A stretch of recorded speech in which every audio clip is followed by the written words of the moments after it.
Hello everyone, welcome back. तो अपन tough questions देख रहे हैं और आज का जो हमारा जेई के लिए टफ क्वेश्चन है वो प्रोबेबिलिटी पर बेस्ड है। तो एक बार पढ़ते हैं, फिर इसको समझ के सॉल्व करने की कोशिश करेंगे। तो एक नॉकआउट टूर्नामेंट है जिसमें आप हारते ही बाहर हो जाते हैं। इसमें 2 की power n equally skilled players हैं। तो अब यहाँ इक्वली स्किल्ड प्लेयर्स का मतलब है कि हर एक के जीतने हारने की प्रोबेबिलिटी बराबर होगी। यानी अगर S1 S2 का मैच हो रहा है तो जीतने हारने दोनों की प्रोबेबिलिटी हाफ हाफ होगी। तो 2 की पावर n प्लेयर्स पार्टिसिपेट कर रहे हैं और हर राउंड के अंदर, है ना, प्लेयर्स रैंडमली डिवाइड होते हैं। किसी का किसी से भी मैच हो जाता है, विनर आगे जाता है, लूजर बाहर हो जाता है। तो कंडीशनल प्रोबेबिलिटी है if S2 reaches semifinal, given that कि S2 सेमीफाइनल में पहुंच चुका है, क्या प्रोबेबिलिटी होगी कि S1 टूर्नामेंट जीतेगा। ठीक है, तो आप ट्राई कर सकते हो वीडियो पॉज करके, है ना। और अब अपन सीधा इसके सॉल्यूशन पर आ जाएंगे। तो इसके अंदर अगर अब अपन यहाँ पर देखेंगे, जिस केस की अपन यहाँ पर बात कर रहे हैं, तो यहाँ पर इन्होंने बोला है 2 की पावर n प्लेयर्स है अपने पास, है ना। तो 2 की पावर n प्लेयर्स, अब कितने मैचेस होंगे ये भी सोचो। जैसे मान लो 8 प्लेयर्स है 2 की पावर 3, तो 8 प्लेयर्स में कितने राउंड होते हैं। जैसे 8 प्लेयर्स है तो पहले क्वार्टर फाइनल होगा। जैसे मान लो 8 जने हैं, 1 2 3 4 5 6 7 8, तो इनके जो विनर्स होंगे वो यहाँ आएंगे, 4 विनर्स होंगे। फिर इनमें सेमीफाइनल होगा, ये राउंड 2 बोल देता हूँ इसको। फिर इनके जो विनर्स होंगे दो दो, वो यहाँ पर आके फाइनल खेलेंगे। तो 2 की पावर n प्लेयर्स अगर होते हैं तो n राउंड्स होते हैं, है ना। जैसे 8 प्लेयर्स हैं तो पहले क्वार्टर फाइनल होगा, फिर सेमीफाइनल होगा, फिर फाइनल होगा, 3 राउंड्स। तो 2 की पावर n प्लेयर के n राउंड्स हैं। तो ये बोल रहा है गिवन दैट S2 जो है वो सेमीफाइनल में पहुंच चुका है, क्या प्रोबेबिलिटी है कि S1 जो होगा, है ना। अगर अपन देखें इस क्वेश्चन के अंदर तो क्या लिखा है इन्होंने कि given that S2 reaches semifinal, find the probability that S1 wins the tournament. तो S1 जो वो विनर होगा। तो कंडीशनल प्रोबेबिलिटी में क्या करते हैं अपन, P of A intersection B। तो मतलब अपन ऊपर न्यूमरेटर में तो वो वाला केस लेंगे जब S1 विनर भी है एंड S2 सेमीफाइनल में भी पहुंचा है, और डिनोमिनेटर में हमारे पास वो वाला प्रोबेबिलिटी या वो वाले केस आ जाएंगे जब S2 सेमीफाइनल में पहुंचा है। तो S2 के सेमीफाइनल पहुंचने वाली प्रोबेबिलिटी डिनोमिनेटर में रख देंगे अपन, और S1 विनर भी हो एंड S2 सेमीफाइनल में भी पहुंचे, दोनों बातें होनी चाहिए, है ना। ये वाली चीज न्यूमरेटर में आ जाएगी। तो डिनोमिनेटर आसान है, ये पहले सोचते हैं। तो S2 सेमीफाइनल में कैसे पहुंचेगा। S2 सेमीफाइनल में तब पहुंचेगा जब वो सेमीफाइनल से पहले के सारे अपने मैच जीत जाएगा, इररेस्पेक्टिव ऑफ उसके साथ कौन मैच खेल रहा है। और हम सिर्फ S2 के मैचेस की ही चीज देखेंगे, अपन को बाकियों से कोई मतलब नहीं है। तो इसके अंदर S2 के कोई भी मैच जीतने की प्रोबेबिलिटी हाफ है। अब टोटल n राउंड्स होते हैं, ये अपन ने अभी बात करी। फाइनल जो मैच होता है, फाइनल ऑफ टूर्नामेंट, वो आपका nth राउंड है। सेमीफाइनल आपका n-1th राउंड है। तो सेमीफाइनल से पहले टोटल n-2 राउंड्स होंगे। यानी जो S2 है वो n-2 मैच जब लगातार जीतेगा तो सेमीफाइनल में पहुंच जाएगा, और हर एक को जीतने की प्रोबेबिलिटी हाफ है।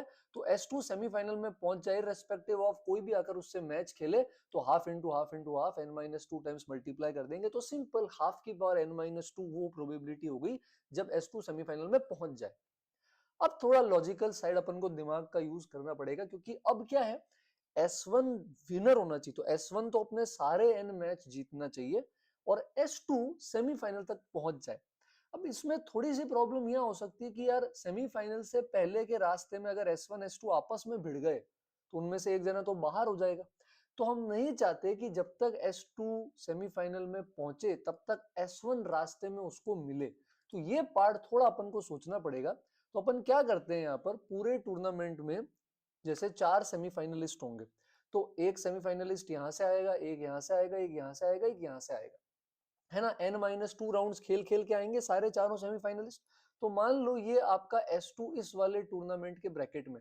अब टोटल 2 की पावर n प्लेयर्स हैं बेटा, तो 2 की पावर n को 4 से डिवाइड कर दो, तो 2 की पावर n-2 प्लेयर्स यहाँ होंगे, 2 की पावर n-2 प्लेयर्स यहाँ होंगे। कौन किससे खेलेगा उससे फर्क नहीं पड़ता, मैं तो बस बता रहा हूँ कि 4 ब्रैकेट होंगे, 2 की पावर n-2 यहाँ। तो यहाँ S2 समेत 2 की पावर n-2 प्लेयर्स हैं, और S2 के अलावा 2 की पावर n-2 -1 प्लेयर्स हो जाएंगे। तो अगर हम चाहते हैं कि S1 S2 का मुकाबला नहीं हो सेमीफाइनल से पहले, तो S1 इस S2 वाले टूर्नामेंट ब्रैकेट में नहीं आना चाहिए। बाकी के जो 3 हिस्से हैं उनमें कहीं पर भी आपका S2 आ सकता है, ठीक है। तो S1 है ना, S2 तो यहाँ है, इन तीनों में से कहीं पर भी आपका S1 आ सकता है, ताकि वो S2 से कंपीट ना करे इसके केस में, है ना। बात समझ आ रही है अपन को। तो इसके केस के अंदर अपन क्या कर सकते हैं, अगर अपन यहाँ पर देखें, तो पहले S1 को इन तीनों में से कहीं एक जगह डाल देते। तो वैसे तो क्या है, S1 के पास ऑप्शन है कि वो कहीं पर भी जा सकता है। टोटल 2 की पावर n प्लेयर्स हैं, है ना। तो अगर अपन देखें इसके केस के अंदर, तो S1 जो है, यहां पर अगर अपन देखें तो टोटल 2 की पावर n प्लेयर्स है, जिसमें से एक S2 है।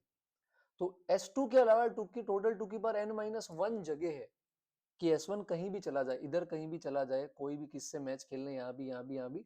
तो टोटल S1 को अपन पहले ऐसे ब्रैकेट में डाल रहे हैं जहां S2 नहीं है, तो उसकी भी प्रोबेबिलिटी लेंगे। तो टोटल 2 की पावर n-1 जगह थी S1 के पास कहीं भी जाने की, लेकिन हम चाहते हैं कि इन तीनों में से कहीं जाए। तो इन तीनों में कितनी जगह होगी टोटल? 2 की पावर n-2 प्लस 2 की पावर n-2 प्लस 2 की पावर n-2, यानी 3 इंटू 2 की पावर n-2। इस वाली प्रोबेबिलिटी के टर्म से ये चीज मेक श्योर हो जाएगी कि S1 S2 के साथ नहीं होगा सेम ब्रैकेट में। एक बार ये मेक श्योर हो गया, जैसे मान लो S1 यहाँ है, तो अब अपन S2 को क्या करेंगे, सेमीफाइनल में पहुंचाएंगे और S1 को जिता देंगे। तो S2 को कैसे पहुंचाएंगे सेमीफाइनल में? वही half into half into half, अपने पहले n-2 मैच जीत जाए, उसके आगे अब उसको जो करना है वो करे। सेमीफाइनल में जीते हारे, S1 से भिड़े नहीं भिड़े कोई मतलब नहीं। और S1 के लिए क्या मेक श्योर करना पड़ेगा कि भाई जो हमारा S1 है इस केस में, वो अपने सारे n मैच जीत जाए फाइनल तक। चाहे बीच में रास्ते में S2 आएगा उसके सेमीफाइनल या फाइनल में, तो उसको भी हरा दे, कोई और आएगा उसको भी हरा दे, S1 अपने सारे n मैच जीत जाए, यानी हाफ की पावर n। तो ये अपना प्रोबेबिलिटी का एक्सप्रेशन बन गया। अब बेटा ये वाला पार्ट तो कैंसिल हो जाएगा, फिर 2 की पावर n से ये 2 की पावर n भी उड़ जाएगा।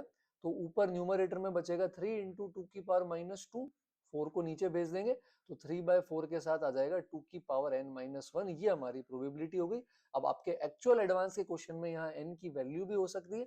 अगर आप 1978 से 2016 के प्रोबेबिलिटी के पीवाईक्यू देखेंगे तो आपको एक ऐसा P1 P2 PN टूर्नामेंट वाले 2 सवाल मिलेंगे, ये उनसे थोड़ा सा कठिन, थोड़ा सा मुश्किल है। तो अब आप इसके बाद, इसको वापस करने के बाद प्रोबेबिलिटी की पीवाईक्यू की कॉपी खोलेंगे, बुक खोलेंगे और वो दोनों क्वेश्चन ट्राई करेंगे एडवांस वाली जो पीवाईक्यू की आपकी बुक है उससे। तो आई होप आपको ये सेशन बेनिफिशियल लगा हो। एक और अच्छे क्वेश्चन के साथ मिलेंगे नेक्स्ट लेक्चर में। तब तक के लिए कमेंट करें आपका एक्सपीरियंस, और कोई पर्टिकुलर चैप्टर का अच्छा टफ सवाल अगर आपको चाहिए फ्रेंड्स के साथ शेयर करें, सब्सक्राइब करें। Thank you everyone for being on the channel.